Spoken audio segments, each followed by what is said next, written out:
Hello students. आज आप लोग इस वीडियो में use of should have, must have, are to have पढ़ने जा रहे हैं। आप लोगों को ये जानना होगा कि ये जो शब्द यहाँ पर लिखे गए हैं इन्हें मॉडल वर्ब्स कहा जाता है। क्या कहा जाता है? मॉडल वर्ब्स कहा जाता है। इनका प्रयोग वाक्य में कैसे होता है वो मैं आपको बताऊंगा।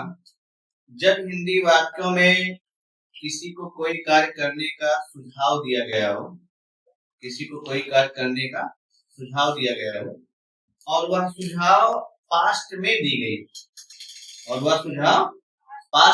गई हो, तो जब सुझाव पास्ट में दिया जाता है तो वहां वाक्य के अंत में जो क्रिया आती है उस क्रिया के साथ आपको ना, नी, ने लगा हुआ मिलेगा। उस क्रिया के साथ आपको ना, नी, ने लगा हुआ मिलेगा और उसके बाद चाहिए था, चाहिए थी, चाहिए थे शब्द पाए जाते हैं। तो जब हिंदी वाक्यों के अंत में चाहिए था, चाहिए थी ऐसे शब्द पाए जाते हैं तो वहां पे हमें मॉडर्न ऑक्सिलरीज के रूप में शुड हैव, मस्ट हैव और टू हैव का प्रयोग करना चाहिए। अब हमें ये जानना है कि हमें इनका प्रयोग कैसे करना है, वो भी मैं आपको बता रहा हूं। जब आप हिंदी वाक्य में यह पाए तो उसमें किसी ने लगी हुई, नी लगी हुई, ने लगी हुई क्रिया को करने का कोई सामान्य सा सुझाव दिया जा रहा है, कोई सामान्य सी सलाह दी जा रही हो, तो आप उसमें सभी सब्जेक्ट्स के साथ शुड हैव का प्रयोग करेंगे।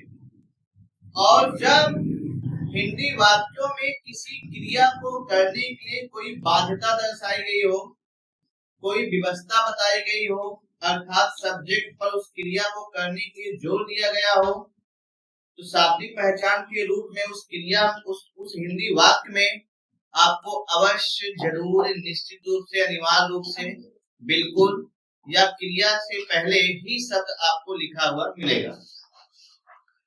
तो यहाँ पे हमको ध्यान ये रखना है कि जब क्रिया पर जोर दिया जाएगा तो हमें वहां पे मस्ट हैव का प्रयोग करना है और आर टू हैव का प्रयोग हमें तब करना है जब वाक्य का सब्जेक्ट ऐसा हो जिससे एक संपूर्ण जाति व वर्ग का बोध हो रहा है और उस वाक्य की जो क्रिया हो रही हो वो उस जाति या वर्ग के समस्त लोगों पर लागू हो रही, तो हमें वहां पे आर टू हैव का प्रयोग करना है। और इसमें खास बात ये है कि जब हम केवल शुड का प्रयोग करते हैं, केवल मस्ट का प्रयोग करते हैं, केवल और टू का प्रयोग करते हैं, तो वहां हमें वर्ब की फर्स्ट फॉर्म का प्रयोग करना होता है। लेकिन जब हिंदी वाक्यों के अंत में चाहिए था, चाहिए थी ऐसे शब्द पाए जाते हैं तो वहां हमें शुड हैव, मस्ट हैव या आर टू हैव का प्रयोग करना होता है।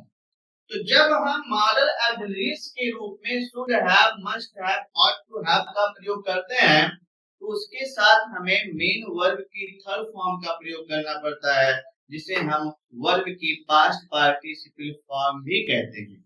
तो आइए हम वाक्यों को अनुवाद करना शुरू करते हैं और जानते हैं कि इन्हें कैसे बनाना है। यहाँ पहला वाक्य लिखा है कि तुम्हें पौधों को पानी देना चाहिए था। मतलब किसी क्रिया को करने का यहाँ सुझाव दिया गया है। इट मीन्स यहाँ ये है कि इस क्रिया को किया नहीं गया है। ये क्रिया आपको करनी चाहिए थी लेकिन इस क्रिया को आपने किया नहीं।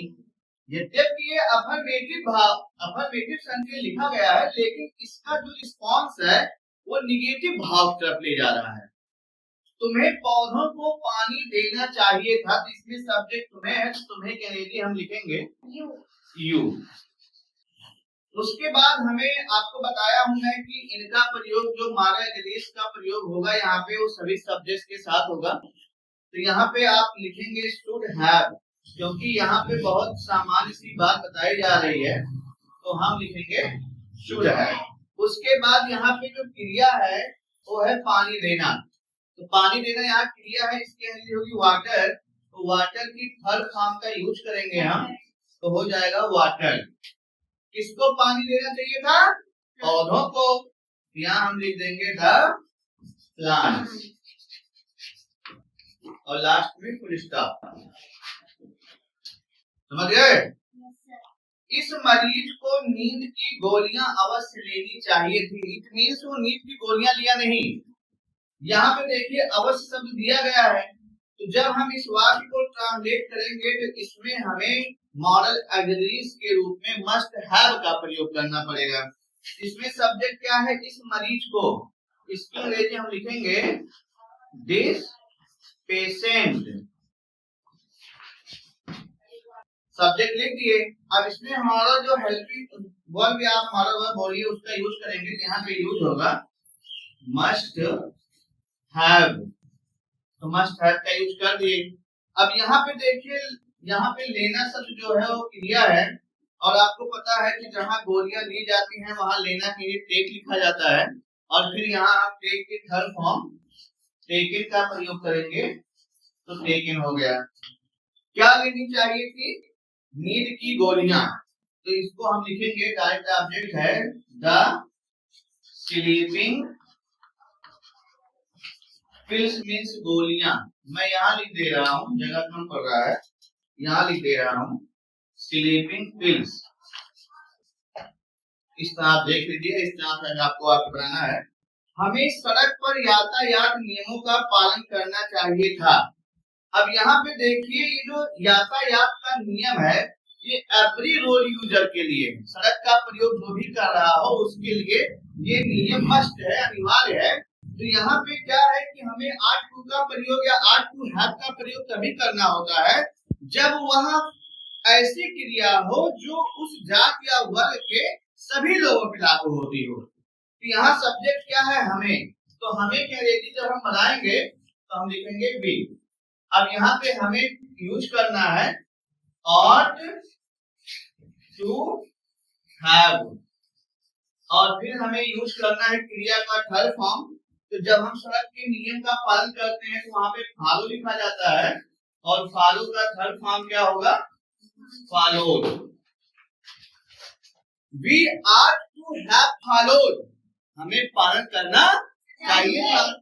किसका पालन करना चाहिए था? यातायात नियमों का। तो ये हमारा डायरेक्ट ऑब्जेक्ट है द ट्रैफिक रूल्स। कहाँ करना चाहिए था? सड़क पर, on the road, full stop. इस मरीज को, इस अधिकारी को मीटिंग में उपस्थित रहना चाहिए था। यहाँ पे एक सामान्य सा सलाह दिया जा रहा है, सामान्य सी सुझाव दी जा रही है। तो यहाँ भी अपन बेसिक बात है, इसको जब हम बनाएंगे इसमें सब्जेक्ट है यह अधिकारी, तो हम लिखेंगे दिस ऑफिसर। सब्जेक्ट लिख दिए, इसके साथ में शुड हैव का यूज करना है, तो हम लिखेंगे शुड हैव। और मुख्य क्रिया क्या है? उपस्थित रहना। तो जैसा कि हम जानते हैं कि अगर हमें मीटिंग में उपस्थित होना है, जाना है, उसमें शामिल होना है, तो वहां उसकी अंग्रेजी हम अटेंड लिखते हैं। यहाँ अटेंड की थर्ड फॉर्म अटेंडेड का यूज होगा। उसके बाद हमें वह प्लेस लिखना है, वह ओकेजन लिखना है जहां हमें उपस्थित रहना है। तो यहाँ हम लिख देंगे द मीटिंग, MEETING, और लगाएंगे फुल स्टॉप। तो आप लोग इस वीडियो को अच्छे से पढ़ें, अच्छे से समझें और अपना कॉन्सेप्ट क्लियर करें। वीडियो में हमारे साथ बने रहने के लिए आपको बहुत बहुत धन्यवाद। Thank you.